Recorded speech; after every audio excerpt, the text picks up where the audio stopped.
Alright guys, in today's video we have some very significant PlayStation news to go over and talk about here today. I'm sure as most of you already know, it was announced that Horizon Zero Dawn will in fact be releasing on PC, which is a very significant thing as it seems like it's the first time that Sony has really taken the plunge into releasing one of their big first-party IPs onto PC, and there is a lot to talk about here because alongside this announcement, there was actually an interview with the head of Sony's worldwide studios, Hermen Hulst, where he answered some very important questions about the future of PlayStation in general.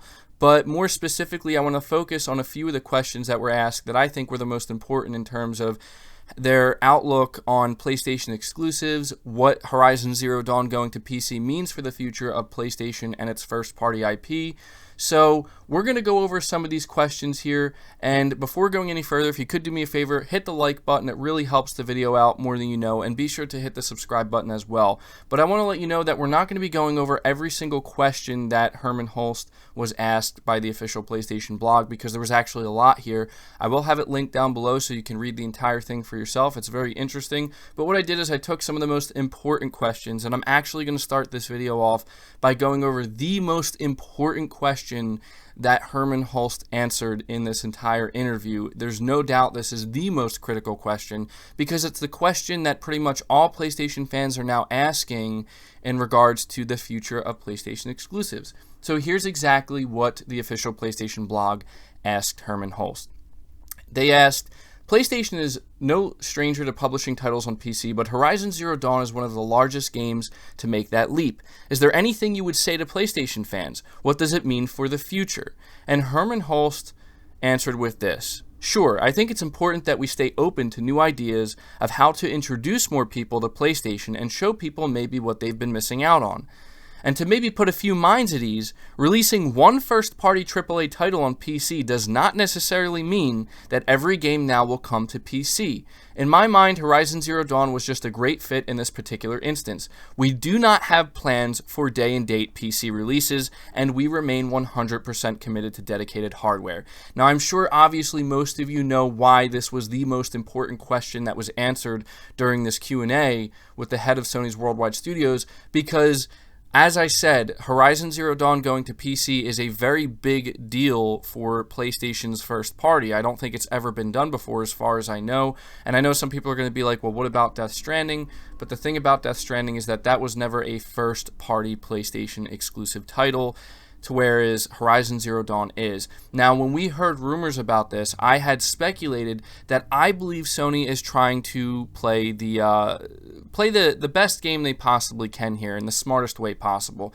By that I mean I had this feeling that Sony was not going to dive in headfirst when it comes to putting their games onto PC, because I just don't think in their current position that's the smartest way to go about it. They are the hardware market leader, and hardware, as you can see here based off of exactly what Hermen Hulst is saying, but in my opinion, he doesn't need to say it for it to be more than obvious. Hardware is incredibly important to Sony. I mean, they're a hardware company, really. So, the big question that a lot of people had is, are they going to go day and date? And I speculated that they were not going to do that, at least not anytime remotely soon, because as long as they still have hardware to sell, they're just not going to do that. It doesn't make sense for them, especially being the leader.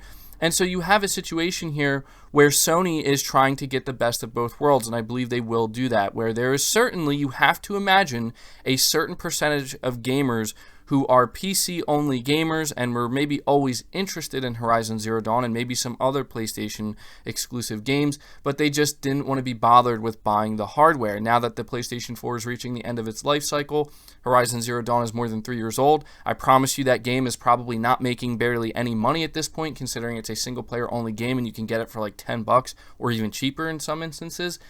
Sony is now going to put this game onto PC, and as you know, as Hermen Hulst said here, they want to maybe show people what they've been missing out on. Now, why would they want to do that? They want to do that because they want to offer incentive for people to maybe now take a better look at the PlayStation 5 when it's announced.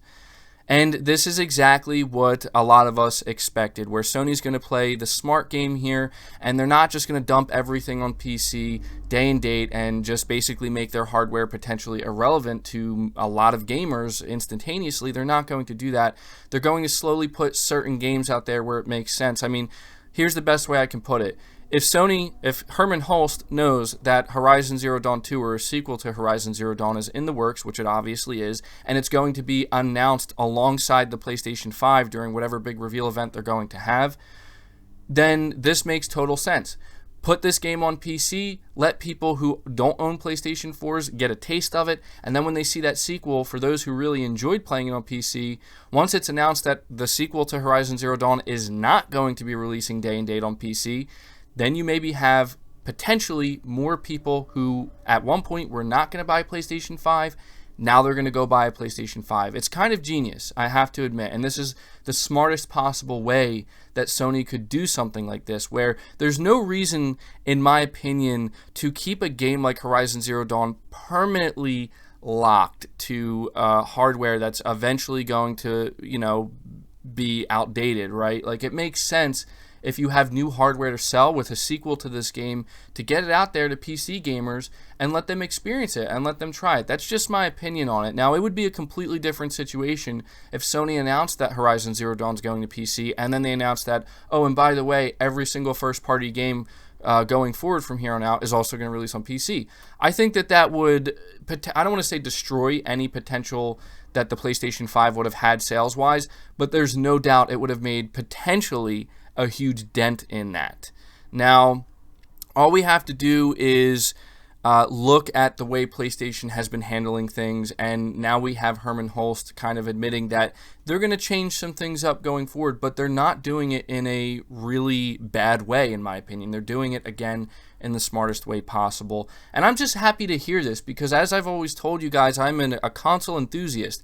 I love console gaming. The last thing I want to see is something happen similar to, in my opinion, what happened with Microsoft, is once you announce that your console no longer has any exclusive games, regardless of what people want to tell you, that's a big deal. That's going to only hurt the console, because regardless of how people want to see it or how they want to perceive it, that's essentially going to mean less console sales. And the less console sales there are, the less relevant it's going to be, the less supported it's going to be, and the less people are overall going to care about it. And I know that there's a lot of people who want to say, well, exclusives are just bad for gaming. No, in my opinion, they're not.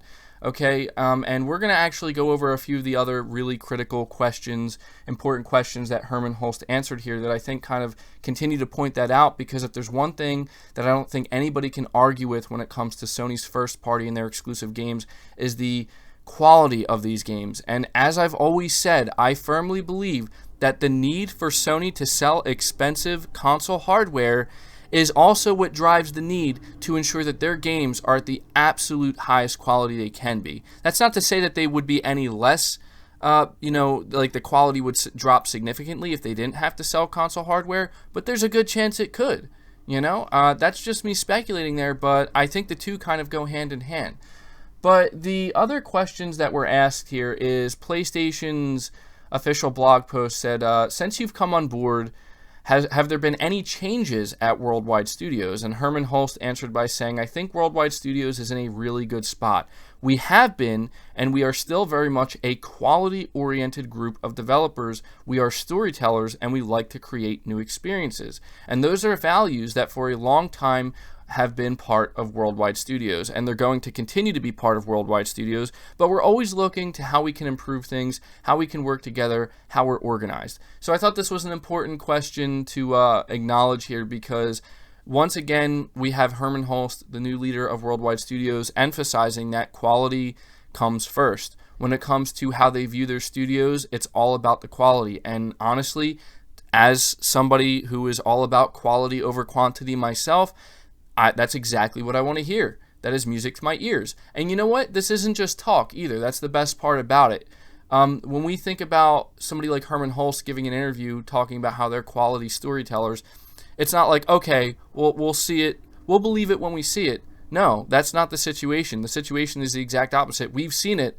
Now they're backing it up by saying, don't worry, that's exactly what's going to continue. You know what? I'm all for that. Another question that was asked by the PlayStation blog was, from your perspective, what makes Worldwide Studios special? Can you chalk it up to the structure, people, and talent, or is it the freedom that's provided to them? And Hermen Hulst answers by saying, I think all of those elements are crucial to it. What's unique about Worldwide Studios is that everyone here loves making games with a lot of heart and soul. It's never just a job. People at the studios are so connected to the titles that they make, and I think what's key here is Sony Interactive Entertainment's commitment to giving creative teams time to realize their vision. It takes time to create these heartfelt experiences, to create innovative experiences, and Sony really gets that, so I'm very grateful for that. I should also mention that the PlayStation community, I think that's one of our greatest strengths at Worldwide Studios and PlayStation at large. Increasingly, I see deeper connections between developers and the community. So there you go. Another really important thing that's being said here by Hermen Hulst, where they're once again emphasizing that things take time. There's no need to rush anything. You can't rush greatness. That's just the truth of the matter. And as you can see with a game like Dreams, where they talk a little bit about that in this interview as well, that is proof that if you want something truly special, you'll look at how long that game took to develop. I'm sure Sony was a little bit nervous that, like, did we make a mistake here? But they put their faith in Media Molecule, and they stuck by them. And we don't know sales-wise how successful it ultimately was, but one thing I can tell you is that it got critical praise, and, people are just really blown away by that game. And, there's something to be said for that. That's not to mention all of the other massive, AAA exclusive games that we get where Sony likes to take their time with it. God of War took 5 years. The Last of Us Part 2 has taken many years. Ghost of Tsushima has taken, a lot of time as well. And it seems like it's all honestly worth it. Same with a game like Days Gone. That game took a while to make, but in my opinion, for a new IP, for a studio that's really giving their best first shot at making another AAA title, I think they did a great job. So I just love to hear this from Sony, because this is what we want to continue to see going into the future. Now, the final question I'm going to go over here is PlayStation or the blog post asking, is there anything you can tell us about your vision of the future of Worldwide Studios, whether it's going into next generation or beyond? And this is what Hermen Hulst had to say. We're very committed to dedicated hardware, as we were before. We are going to continue to do that, and we're very committed to quality exclusives and to strong narrative-driven single-player games. At the same time, we are going to be very open to experimentation, to new ideas, just trying things out to see what works. I think that's also very much part of the DNA of Worldwide Studios. So obviously you know why I'm covering this question and answer, because once again, reiterating with new leadership, because there were a lot of people that were like nervous that now there's a big shakeup at Sony, things are going to change dramatically. No, they're saying exactly, in my opinion, what PlayStation fans, especially the hardcore fans, what they want to hear. They're very committed and dedicated to hardware, as they have been before. Absolutely crucial for people who are excited about the PlayStation 5. We're gonna, they're gonna continue to stay committed to quality exclusives, and not only that, but strong narrative-driven single-player games. And they also, supplement that by saying, but that doesn't mean they're locked into that and only that. They are going to be willing to experiment in the future and to also try some different things out, which is also absolutely critical to the success or long-term success of anything. I mean, you always have to try new things, and you have to have that willingness. You can't stay locked to a single mindset. And so as you can tell here, I'm feeling some high energy today, because this may not be the PlayStation 5 reveal, this may not be the big PS5 news that we've been waiting for, but this, in my opinion, is just as important, if not maybe even more important, because whether you know it or not, the timing of this needs to be taken into account, because this is coming presumably very close or right before the PlayStation 5 announcement, and this is just Sony once again laying it down for their fan base, letting them know, look, we're going to bring Horizon Zero Dawn to PC, but don't fret. We're not just dumping all of our games on the PC. We still care about our hardware. We're still 100% dedicated to our hardware. Not only that, but we still care about quality exclusive games. We care about the quality of our games. We care about narrative story-driven single-player experiences, but we also care about experimenting and trying new things as well. And you know what? To me, this is perfect. This is exactly what I wanted, okay? Because I don't realistically expect Sony to stay locked into the same thing forever. Obviously, things are going to change, but I honestly, genuinely, as a PlayStation fan at this point, appreciate that they are not diving in headfirst with anything. They're looking at cloud gaming, and they realize, well, we need to have our toes in that water. But they also look at maybe expanding their portfolio and maybe becoming a little bit more lenient and letting other gamers try out PlayStation experiences, but not at the cost, not at the expense of, or at the detriment, I should say, of their hardware that they're trying to sell. And I think they're achieving a perfect balance here. That's just my opinion, though, and that's going to do it for the video. I don't want it to turn out super long, but let me know your thoughts about this down in the comments below. I'm going to be very interested to see what you guys have to say about this. Again, leave the video a like if you did enjoy it. It really helps out, or if you found it informative. Subscribe to the channel if you're new and haven't already. Hit the bell notification icon so you never miss an upload, and feel free to share this video out on top of all that. But until next time, guys, take care.